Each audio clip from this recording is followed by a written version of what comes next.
prøve.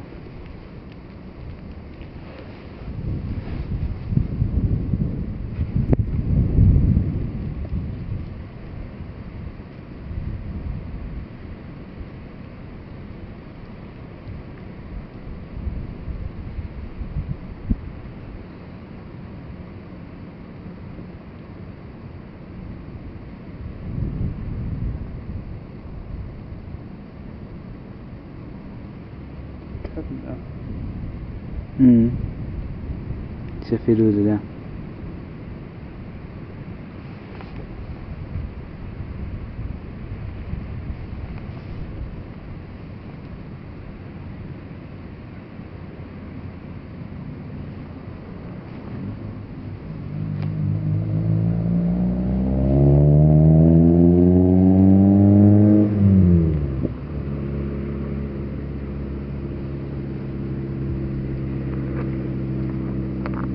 Der kommer lys på nu.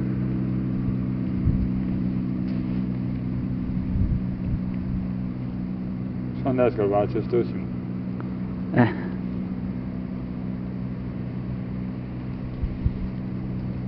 Hvor mange kan være på forsiden af det hus så? Altså, de er jo i fuld længde nu. Ja, hvor mange sidder henover deroppe? Der er 5, tror jeg. 5, og hvor mange går så op og ned? Hvad mener du? Hvis man tapetserer hele forsiden af huset og laver julepynt, så har du lavet sådan en nisseshow derinde på midten som display. Jamen, så er det jo direkte lys, det er ikke godt. Jo, altså, der er klapper nu. Så kan de se ud fra den vej der. Ja.